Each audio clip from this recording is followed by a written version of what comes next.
Biye juma ye la horoma do en biye renouveau télé kanumakaw aw ni ɲɔgɔn tuma ka kɛɲɛ ni aw ka wagatiw cogoya ye aw mana kɛ wagati fɛn o fɛn na bɛɛ bɛ fo ka kɛɲɛ ni ka wagati cogoyaw ye ka fɔ ko bɛɛ lajɛlen k'i bisimila renouveau sɔgɔmada kunnafoni kɛnɛ sigira.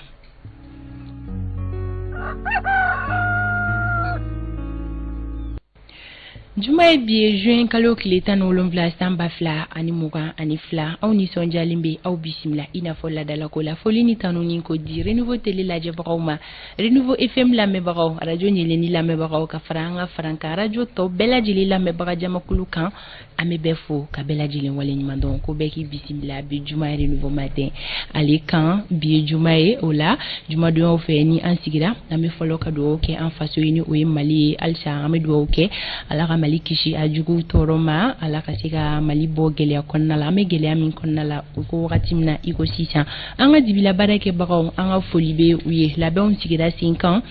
studio Bamidaw kɔnɔna la yan nɔ Isa Kaba Sidibe ka fara Fanta Tomota kan an bɛna don kibaruyaw olu kɔnɔna la sɔɔni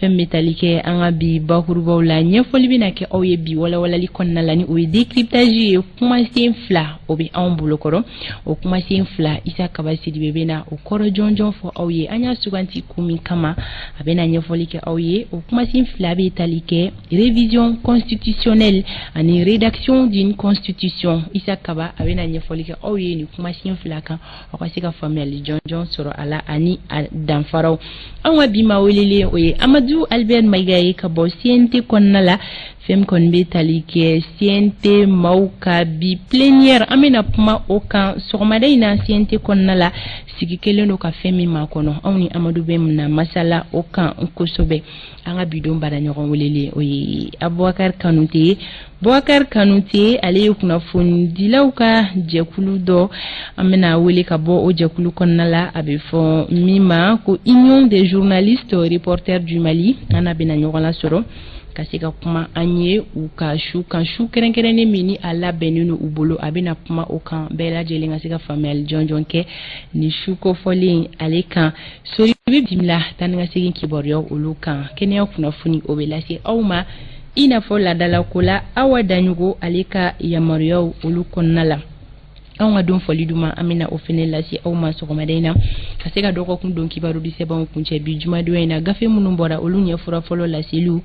olu na kɛ bi Alexis fɛnɛ o bɛ bisimila ka se ka ɲɛfɔli kɛ a ma sɔn waleya min ma an fɛ yan nɔ jamana in kɔnɔna la wagati bolo da cogo o fɛnɛ bɛ yan nɔ ka lase aw ma Isa Kaba Sidibe ale bɛna don kibaru lase aw ma Amadou El Kunari ale ma se ka kumaso la sɔrɔ ko baro ja ye baro ɲɔgɔntigiya ye Isa Kaba i tɔgɔma an b'a Fanta Tomota ka foli di ma ka foli di an lamɛnbaga n'an filɛbagaw bɛɛ lajɛlen ma u mana kɛ diɲɛ fan o fan i yɛrɛ y'a fɔ jumadon y'aw fɛ o b'a sɔrɔ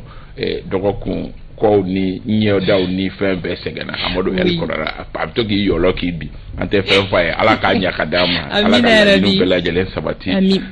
kunnafoni an sigi kun ye ka kunnafoni sanuman de di lamɛnbagaw ni filɛbagaw bɛɛ lajɛlen ma an bɛ ko bɛɛ lajɛlen kɛ walasa o kunnafoni kunkun n'a ɲɛɲɛ a ka se ka di an bɛ foli di ma.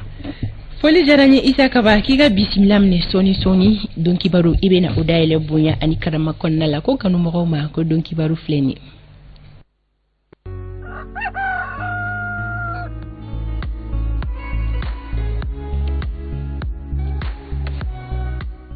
Wagati bolo da cogo ale filɛ nin ye an ka bi tile tagabolo olu cogoya ninnu ye an ka marabolo kelen-kelenna kɔnɔna la ko nɔgɔ bɛna da kaba la Mali marabolo bɛɛ lajɛlen kɔnɔna la samiya fɛ fiɲɛ o bɛna ci Mali fantan naani bɛɛ lajɛlen na a fiɲɛ fanga o tɛna na bonya kosɛbɛ ko bi yɔrɔ janfilɛli gɛlɛyaba bɛ don a la ka sababuya kɛ gɔngɔn bilen b'a yira k'a fɔ ko gɔngɔn ciba bɛna kɛ an ka kɔrɔ marabolo kɔnɔna la min kɔni bɛ kɛ sababu ye ka gɛlɛyaba don olu ka yɔrɔ janfilɛli la a gɛlɛya b'a daminɛ kilomɛtiri 3 bɔɲɔnko la Mali fantɔw fɛ ko gɛlɛya foyi tɛna na don yɔrɔ janfilɛliw la ko sanfiɲɛ ni sanji o bolo dalen don bi sɔgɔmada in na Ɲorokaw fɛ yen nɔ Kita ka fara Kayi kan o la bi tilelanfanatɔw dunnen kɔfɛ walima su in na ko Mali marabolo kelen-kelenna bɛɛ lajɛlen bɛ se k'i sigi ni sanfiɲɛ ani sanji ye tilegan in na funteni hakɛyaw olu ye ninnu ye Kayikaw fɛ yen nɔ bi olu ka funteni hakɛya o bɛ kɛ degré 35 ye Kulikoro bisaba ani nani, Sikasso degere bisaba, Segu bisaba ani nani, Mopti bisaba ani woro, Tombouctou degere bisaba ani shegin ka fara Gao kan, Kidal bisaba ani wolonvla, Menaka bisaba ani woro, Taudeni degere binani, Bugunikaw feno bi oluka finteni hakea obijo degere muwa ani konontona kuchala bisaba ani nani, Nyoro ka fara Nara kan oluta beke degere bisaba ani woro ye douanza bisaba ani duru san degere bisaba ani nani, Banyangara bisaba nduru joila bisaba ani nani. Bamako distriki kɔnɔna la nɔgɔ bena da kabala, samiya fɛ fiɲɛ bena ci min fanga tena na bonya kosɛbɛ, yɔrɔjan filɛli ko gɛlɛya foyi kɔni tena na don a la bi tile journée kɔnɔna la, ko sanji ko kɔni bolodalen do bi après midi walima su in na. Tilegan in na finteni hakɛya o bɛ kɛ digiri 36 ye. Bamako n'a lamini sɔgɔmada in na kɛnɛ cira nɛgɛ kanɲɛ 6 tɛmɛlen ni sanga 7 ye. Tile bɛna bi nɛgɛ kanɲɛ 18 o mana tɛmɛ ni sanga 57 ye. Ni wagati boloda cogo bi juma sɔgɔma ka di aw bɛɛ lajɛlen ma, ka segin ka dugawu kɛ ko Ala ka bi juma tile hɛrɛ di bɛɛ lajɛlen ma, k'an kisi ka bɔ gɛrɛgɛrɛ ko olu man tɔɔrɔ ma. Ala ka kɛnɛya di banabagatɔ bɛɛ lajɛlen ma. An bɛ don kibaru ale kɔnɔna la sisan.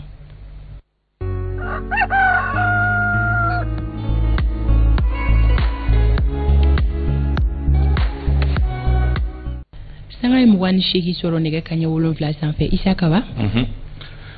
Ka foli kura kura ka ɲɛsin ma, ka foli di an lamɛnbagaw n'a filɛbaga bɛɛ lajɛlen ma. I y'a fɔ jumadoyaw fɛ o ni don tɔw tɛ kelen ye an ka fasoba Maliba kɔnɔna la. An bɛ dugawu don kɛ Ala ka jumaseli jira an na, ka jumaseli kɛ an ma baraji ye, duwawuba o ka se ka don jamana ye. An b'a dɔn k'a fɔ samiya o dontɔ filɛ nin wagati la, ala an bɛ don kumaso in kɔnɔ wagati min kaba ɲɛ bisibasalen dɔ Bamakɔ kosɛbɛ. An bɛ dugawu don san lahɔrɔma, Ala ko o ɲɛsin ba Maliba dugu kelen-kelen la bɛɛ lajɛlen ma, walasa sɛnɛfɛnw olu ka se ka kɛ sɛnɛw ka se ka ɲa jamana kɔnɔ. O la bakurubaw sɔgɔmada in na kuma minnu ni aw bɛna olu mɛn ka caya, o bɛ tali kɛ ninnu kan. Conseil national de transition o cɛdenw bɛna kari ɲɔgɔn na sɔgɔmada in na, a ko bɛna kɛ cogo di k'a sababu kɛ min ye kalata sɛbɛn kura o kibaruyaw olu de kan ka o kuma kan ka fɔ, hali n'o y'a sɔrɔ bɛn kelen tɛ a ko la kosɛbɛ. Kibaruyaw bɛ ka minnu di, an bɛna an nɛn don a kungun a n'a ɲɛɲɛ ni ɲɔgɔn cɛ.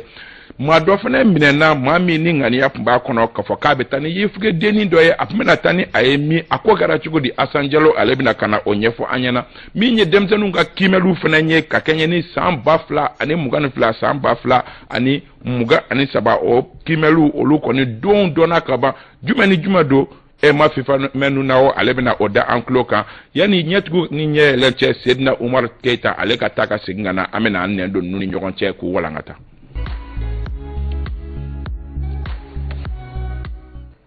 An balimaw aw danga na kunnafoni kɔnɔna la, kunnafoni minnu n'an b'a daminɛ ni Conseil national de la transition olu minnu yɛrɛ bi jumadonya in na u kan ka ɲɔgɔn sɔrɔ ka se ka hakilina miiri kɛ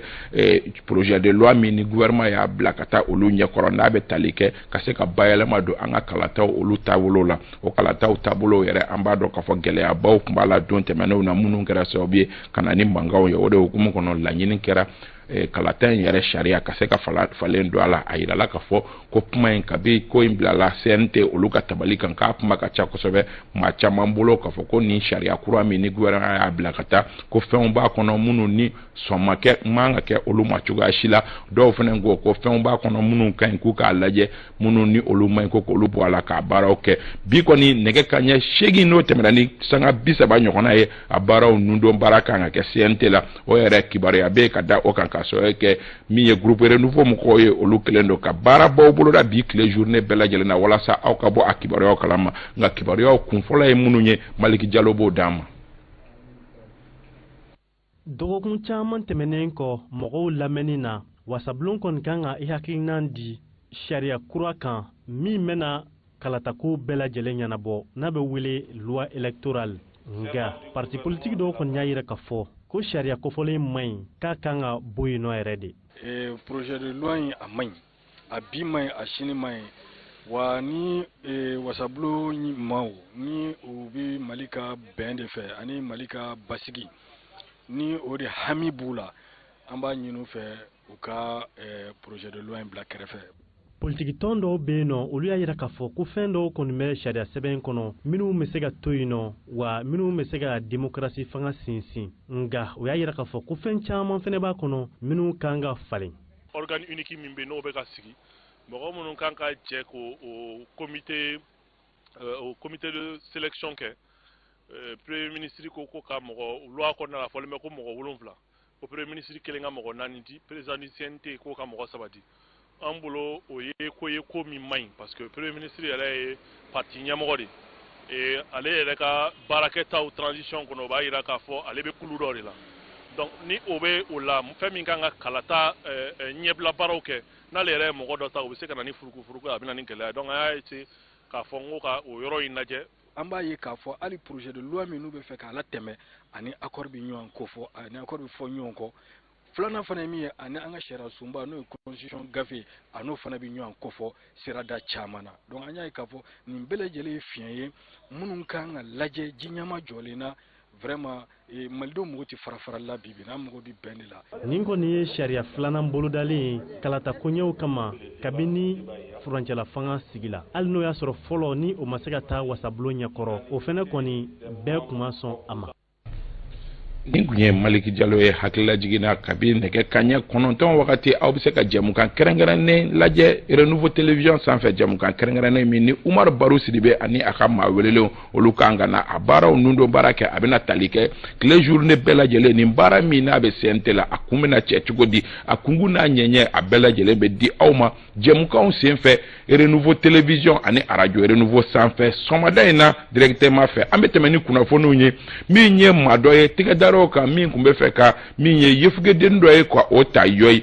hali n'o y'a sɔrɔ anw ka jamana kɔnɔ a bɛ ɲini kana san caman bɔ ko caman bɛ yen nɔ olu bɛ ɲɛfɔ walasa yefugedennin ninnu u ka se ka makara nka o bɛɛ lajɛlen kɔfɛ maa dɔw bɛ yen nɔ olu b'u dogodogo kuma o kuma k'u bɛ yefugedennin ninnu ta ka taa n'u ye hali n'o y'a sɔrɔ kuma caman fana ni u furew bɛ ye fɛn wɛrɛw bɛ ye ayiwa nin dɔgɔkun in kɔnɔ kɛrɛnkɛrɛnnenya la arabadon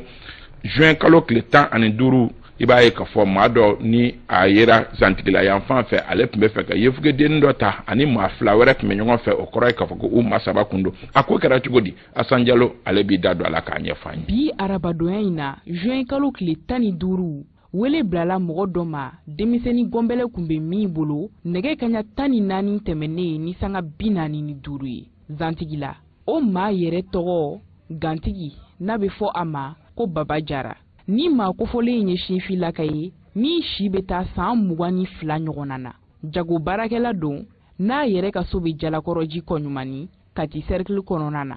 ni maa min minɛna a yirala k'a fɔ kani a balima 2 de tun bɛ ɲɔgɔn fɛ n'olu ye Burama Sakɔ ale ni Lasina Sakɔ ye u tun bɛ moto 2 la ka bɔ Bamako ka taa Segu ɲininikɛlaw ka fɔ la ni maa kofɔlen ninnu kun bɔra Bamako walasa ka taa Kɛɲɛ Marakadugu la Baruweli cercle kɔnɔna na u jɔra fɔlɔ zantigila sugu la gɔnbɛlɛdennin dɔ kun b'u bolo min si bɛ taa san 1 ɲɔgɔn na u ka jɔli de senfɛ zantigilaka dɔw de ye dugu poste de sécurité maaw lasɔmi walasa ka nin ko in jɛya wele kɔni bilala ni mɔgɔ 3 ninnu ma ka taa n'u ye Fana brigade de la gendarmerie na ɲininiw hukumu kɔnɔna na donna nataw la nin ko in na jɛya maaw ye. Ala k'a kɛ a ko k'a lajɛ n'a kɛra k'a fɔ ko ŋaniya jugu de tun b'u bolo ka ɲɛsin yefugedennin ma Ala ko ŋaniya segin u yɛrɛ kɔnɔ nka n'o y'a sɔrɔ fana ni ŋaniya foyi t'u kɔnɔ fo u yɛrɛ ka den don u tun bɛ ka taa n'a ye de o fana bɛ se ka kɛ an bɛ dugawu don a ko k'a lajɛ kosɛbɛ nka min ye yefugedennin ninnu ye fo mɔgɔw k'a dɔn k'a fɔ ko adamadenw de don i b'a fɔ ko anw tɔw bɛ cogo min foyi danfara foyi tɛ an n'u ni ɲɔgɔn cɛ fo farikolo n'a taabolo o de hukumu kɔnɔ maaw bɛ nin kojugu minnu ta ka nin denmisɛnnin ninnu sɛgɛrɛ a sera dabila ye ten fo jamana fana ka sariya ta ni nin suguyaw yera a ka pɛnpɛrɛ kun fo san 20 ani san 40 ɲɔgɔn na n'o kɛra nin ko na suguyaw bɛ dabila ka sɔrɔ kɛ dɔw fana bɛ kojugubaw ta ka nin denmisɛnnin ninnu sɛgɛrɛ lɔgɔlidenw ka kimɛliw olu fana wagati o dɔnna ka ban kimɛli minnu ni olu yɛrɛ kan ka kɛ ɲinansan kɔnɔna la a dankɛnɛmayara arabadonya juin kalo tile 15 walasa an ka kungu n'a ɲɛɲɛ dɔn e ma fɛ famɛ nuna o ale bɛ ɲɛfɔli kan ye. Kimɛliw kun fɔlɔ bɛna daminɛ kapu kimɛliw la a bɛ daminɛ ntɛnɛndo juin kalo tile 20 ka taa bila alamisa juin kalo tile 23 san 2022 kɔnɔna la maa minnu kan ka kapu kimɛliw kɛ o ye maa 23 mɔgɔ 434 ye kapu kimɛliw kɔfɛ defu kimɛliw be tugu o la defu bi daminɛ juin kalo tile 22 dɛnɛndon ka taa kuncɛ araba juin kalo tile 29 mɔgɔ 233 ani mɔgɔ 443 olu de kan ka defu kimɛliw kɛ brevet de technicien o kɛko fɔlɔ n'o kɛko filanan bɛɛ o kimɛliw be daminɛ dɛnɛndon juillet kalo tile 4 ka taa bila alamisa juillet kalo tile 7 san 2022 kɔnɔna la mɔgɔ 42 ani 159 olu de kan k'o kimɛliw kɛ o fɛnɛ kɔfɛ baccalauréat technique et professionnel ale kimɛliw be daminɛ alamisa juillet kalo tile 14 ka taa kuncɛ jumadon juillet kalo tile 15 mɔgɔ 2,000 ani 596 olu de kan k'o kimɛliw kɛ k'a daminɛ dɛnɛndo juillet kalo tile 18 na ka taa bila alamisa juillet kalo tile 21 na baccalauréat général o be kɛ o hukumu kɔnɔna la mɔgɔ 192 ani mɔgɔ 442 olu de kan k'o kimɛliw kɛ k'a daminɛ dɛnɛndo juillet kalo tile 18 ka na bila jumadon juillet kalo tile 22 la institut de formation des maîtres olu maaw ka kimɛli bena kɛ mɔgɔ 11,600 ani 3 olu de kan k'o kimɛliw kɛ brevet de technicien des écoles de santé ale kimɛliw o na daminɛ uti kalo tile fɔlɔ dɛnɛndoya dɔ don k'a kuncɛ juma uti kalo tile 5 san 2022 kɔnɔna la fana ka fara o bɛɛ lajɛlen kan defu ni bagi kimɛliw o kɛcogo ɲuman mina sigi sen kan fɛnɛ maaw ye minnu kɛlen do k'u sigiyɔrɔ bila ka taa Moritani olu ka kimɛliw bena kɛ nbɛra kan kɔnɔ basikumu kimɛli nunu bɛɛ lajɛlen bena kɛ waati kofɔlen kelenw na sankemɔ san 2022 o baaraw nundo baara kɛra kunu sankaw fɛ yen nɔ hali n'o y'a sɔrɔ a kɛra jamana premier ministre Choguel Kokala Mayiga ale ka yamaruya kɔnɔ nin ye a ta ko 622 de ye kunu a baaraw nundo baaraw kɛra min ye mɔniba yɛrɛ o kɛra kunu an bɛ duwawu don kɛ ala ka san wɛrɛ ta yira an na hali n'o y'a sɔrɔ a baaraw kun ma cɛ pewu pewu i b'a dɔn k'a fɔ ɲinantɛn u ye ani festival don ɲɔgɔn na ka ɲɛnajɛw ani ko wɛrɛw kɛ a sen fɛ sankemɔ ye